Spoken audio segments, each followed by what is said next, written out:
आज हम लोग रघुवीर सहाय द्वारा लिखा हुआ कविता अधिनायक के बारे में जानेंगे। सबसे पहले रघुवीर सहाय जी का जीवन परिचय जान लेते हैं। जन्म उनका 9 दिसंबर 1929 को हुआ था।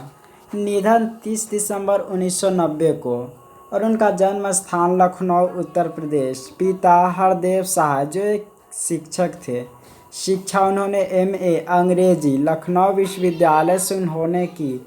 गतिविधि है यानी कि उन्हें अपने जीवन में क्या महत्वपूर्ण गतिविधि की। अपनी और समकालीन कविता के वाचन के लिए कौमुदी नामक कविता केंद्र की स्थापना उन्होंने की और उनका संचालन किया। उनको सम्मान लोग भूल गए हैं ये कृति है उनके लिए साहित्य अकादमी पुरस्कार उनको मिला। कृतियाँ हैं कविता संग्रह में है। दूसरा सप्तक में एक कवि के रूप में शामिल हुए। दूसरा सप्तक तो ऐसे सच्चिदानंद हीरानंद वात्स्यायन अज्ञे द्वारा लिखा हुआ था, लेकिन वे उसके जो कवि वाचन होते हैं उसमें ये शामिल हुए। सीढ़ियों पर धूप में आत्महत्या के विरुद्ध हंसो हंसो जल्दी हंसो, लोग भूल गए हैं, कुछ पत्ते कुछ चिट्ठियाँ, ये सारे कविता संग्रह है। अब कहानी संग्रह में है। सीढ़ियों पर धूप में रास्ता इधर से है, जो आदमी बना रहे हैं, ये सारे कहानियाँ संग्रह है। निबंध उन्होंने लिखी है सीढ़ियों पर धूप में, दिल्ली मेरा प्रदेश। लिखने का कारण उबे हुए सूखी यथार्थ स्थिति नहीं। और उन्होंने अनुवादन का भी कार्य किया। संपूर्ण यानी कि जितने भी लिखे हैं वे सभी 6 खंडों में राजकमल प्रकाशन द्वारा प्रकाशित हुआ है, नई दिल्ली से प्रकाशित। और अज्ञे के दूसरा सप्तक से वे आगे आए, जो सच्चिदानंद हीरानंद वात्स्यायन अज्ञे के जो दूसरा सप्तक लिखे थे उन्हीं के वाचन के रूप में उन्होंने पूरे भारत में उभरे। आत्महत्या के विरुद्ध संग्रह से व्यंग्य कविता यहाँ पर लिया गया है। व्यंग्य का मतलब होता है एक तरह से हम कह सकते हैं जो कमेंटेटरी जो पोएम होता है वे है। और यहाँ पर फटा सुथन्ना कपड़ा पहने हुए एक सत्ताधारी वर्ग की प्रच्छन्न लालसा हो सचमुच अधिनायक यानी कि तानाशाह बने की। इस कविता में हम लोग एक लड़का के बारे में जानेंगे, वही जो कि फटा सुथन्ना यानी कि पुराना फटा हुआ कपड़ा पहना हुआ है, वही पहना हुआ, लेकिन उनको सत्ताधारी बनने की उनके पास इच्छा है। अब जानते हैं जो रघुवीर सहाय अपने बारे में क्या लिखे। उनकी एक चित्र से लिया गया हुआ है, देखिए अपनी तस्वीर से।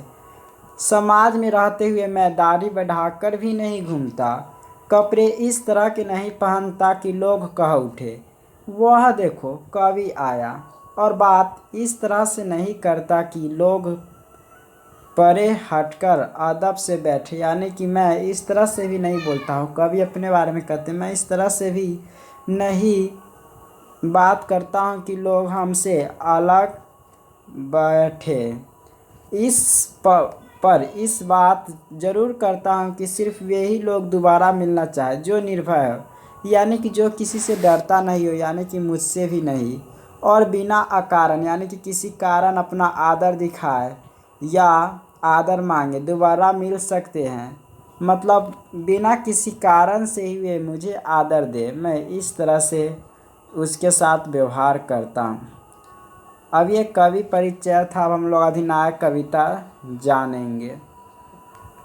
सबसे पहले अधिनायक का मतलब जान जाते हैं। अधिनायक नाम सुनते ही हम लोग के दिमाग में आता है ये राष्ट्रगान में जो शब्द अधिनायक आते हैं उसमें अधिनायक शब्द आते हैं तानाशाह। अधिनायक का मतलब होता है तानाशाह।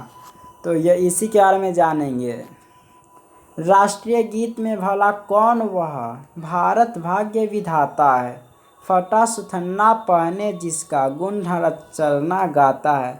यानी कि जो राष्ट्रीय गीत है जो अधिनायक शब्द आता है उसी में एक जो हरचरण यानी कि हरिचरण जो लड़का का नाम है वह गुण गाता है कि भारत भाग्य यानी कि इस भारत में कौन सा भाग्य का विधाता है, यानी कि भाग्य का निर्माण करने वाला है।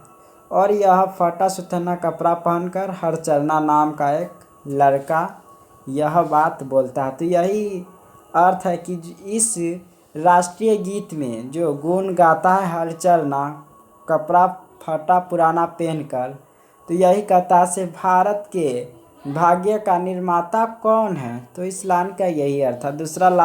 दूसरा जो स्टंजा है उसका मतलब पहले जान लेते हैं। मखमल टमटम बल्लम तुरही पगड़ी छत्र चवर के साथ तोप छुराकर ढोल बजाकर जय जय कौन कराता है।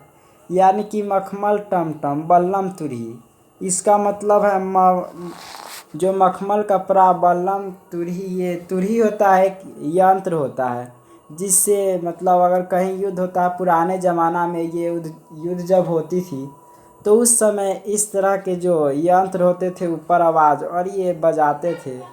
तो इस समय के जो युद्ध होते थे उसके बारे में ये कहते थे तुरही पगड़ी चवर के साथ, जो इस तरह से बाजा मतलब एक तरह से वीणा जैसा होती थी। तो वही जो युद्ध की घोषणा करने वाला है ये मखमल टमटम बल्लम तुरही पगड़ी छत्र चवर भी पहनने वाला यंत्र जो एक तरह से कपड़ा की तरह होता है, वे सभी के साथ तोप छुराकर ढोल बजाकर, मतलब वो तोप गोली ये सभी नहीं मतलब ये सभी छोड़कर वह ढोलक बजाता है। और जय जय कौन कराता है, ये तो खैर जय जय कराने वाला हर चलना ही है। जो जय जय कराने का मतलब ही होता है जो नारा लगाता कौन है। तो ये इस पाठ में वे हर चलना ही है। फिर इसके बाद के स्टंजा है। पूरब पश्चिम से आते हैं नंगे बूचे नर कंकाल सिंहासन पर बैठा उनके तमगे कौन लगाता है। यहाँ पर पूरब पश्चिम से आते हैं नंगे बूचे नर कंकाल, मतलब जो भी दिशाएं हैं चारों दिशा, यहाँ पर पूरब पश्चिम दो ही लेकिन ऐसे चारों दिशाओं से आते हैं नंगे बूचे नर कंकाल, मतलब ये एक तरह से मार्च करना हम लोग जानते होंगे। सभी साथ में आते हैं तो सिंहासन पर बैठा उनके तमगे कौन लगाता है।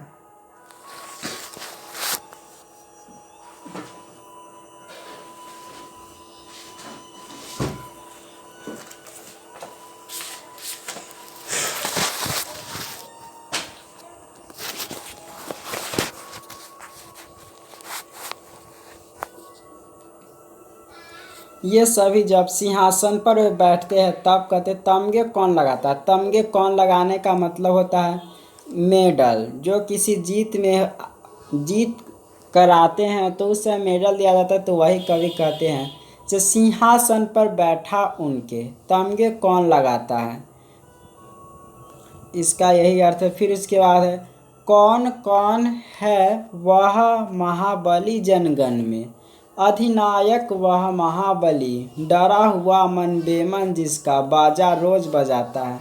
यानी कि कौन कौन है वह जनगण मन, मतलब फिर कवि कहते कौन कौन है वह जनगण मन, मतलब कौन कौन महाबली है, मतलब महाबली जो महावीर थे जिसके पास बहुत ही शक्ति थी। वे जन मतलब होता है आदमी, गण मतलब समूह, मन मतलब एक तरह से माइंड। तो कौन किसका माइंड है मतलब दिमाग है महाबली जैसा इस जनगण में, और अधिनायक वह महाबली जो तानाशाह है, और डरा हुआ मन बेमन जिसका, मतलब डरा हुआ उसका मन है। मतलब अगर तानाशाह कोई खराबी होते हैं तो उसके कारण कोई डरता है और उसी कहने पर वे नारा लगाते हैं। फिर उसके बाद कहते हैं बाजा रोज बजाता है। यहाँ पर डर के मारे बाजा बजाते हैं, कहीं अगर मैं नहीं बजाऊंगा तो वे कहीं मुझे कुछ न कर डाले। तो यही कहानी का सारांश था। इस तरह के अगर आप पढ़ना चाहते हैं पूरी हिंदी का कविता और कहानी तो प्लीज़ सब्सक्राइब।